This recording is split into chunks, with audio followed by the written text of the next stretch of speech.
Thanks for coming back to the easyplaylist.com. I got another book for you guys. Bam! The Spook Who Sat by the Door. This was a Nipsey Hussle recommendation. Again, I'm going down that long list of books that he read, and I just want to be educated. I want to absorb the power of these books. So The Spook Who Sat by the Door, I was really excited. If you listen to Victory Lap, you heard the song. I'll plug in the little line right here. Find me out in different places. And the spoke by the door, that's the infiltration. Double back dressed in blue lace. Sam Greenlee went off on this book. This book is pretty much, it's like fictional reality. It's like something that could happen. And it kind of did already, like, in a way. This is specifically about the first African American to ever infiltrate the CIA. So yeah, this guy, he wasn't really given like any objectives or anything. He literally was like an assistant to whoever. He was the only guy to make it out of this class. He had military background training, and he tried to fit the mold that everybody kind of seen in him. And it was majority of a stereotype that kind of comes before he was even entered into the world. So there was been, I mean, we've always known there's been crimes against African Americans, and this one right here is really powerful because it shows that, like, once you hold the people down for a long time, or you create resentment in a lot of people, the majority, it's gonna come back and it's gonna get you. And first it starts off locally. That's how it always happens. And you've seen that in Watts, and you've seen that in the LA riots and stuff. And that has happened. My mom lived in that area when that went down. You know, my uncles participated. You know, this stuff is what really goes down over there. So The Spook Who Sat by the Door is pretty much a warning to, like, any government that wants to put down a person of color or a minority, because in the end there is a majority in just doing the right thing. So this book kind of reflects back, if you watched my review of Martin Luther King's autobiography, I talked about how the Montgomery boycotts were so organized and strategized, and it was able to go on for so long, over a year, because of the planning that took place in here. And that's what he does in this book, where it's like 5 years of just planning and being in the CIA with that training that they give you, the training that he's received in the military.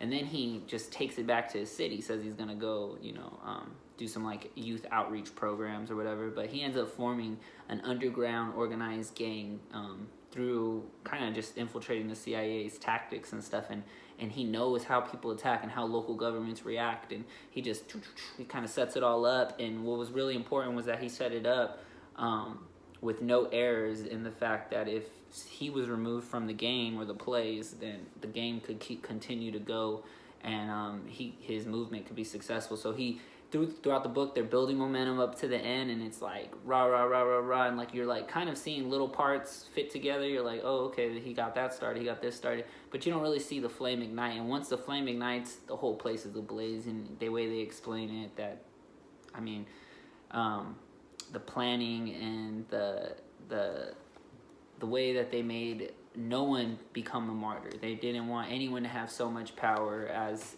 like how our past political figures have. When someone becomes too inspirational or too moving for the masses, and they're in that general right area, someone's going to remove them to try to deflate that movement. But the way he set it up was that it wouldn't be able to do that. And that was really important to, like, note in here. The back of the book says, your city is in sight of a weapon so powerful you can't escape its best, a weapon loaded with 300 years worth of hate, hostile neglect.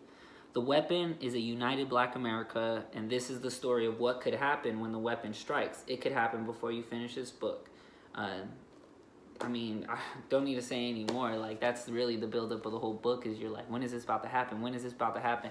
And when it does, it sets off. It's a real eye-opener to just the way systems kind of operate and how they all mimic each other, and how you can always infiltrate a system. If you don't care about the healthcare system, or you're not too into politics, because of certain things like disgust you, or you can actually infiltrate it and act a certain way, get to a certain position, and flip it on them. And it's really, I mean, you've seen it with like Tupac do like a bunch of ignorant music, and then you seen him like flip it and get all political and like try to talk about the conscience and like just get into like real deep poetic vibes of like his environment. And that's what happens once you can dumb it down to reach the audience, or you can portray a certain stereotype and put on that mask and get into the system and just get grimy and dirty, and then boom, pop out and be the real superhero that you wanted to be. But you just got to know how to harness that power. You got to know how to take criticism, because people are going to be critical if they don't understand, or if you're not able to let them understand, like the guy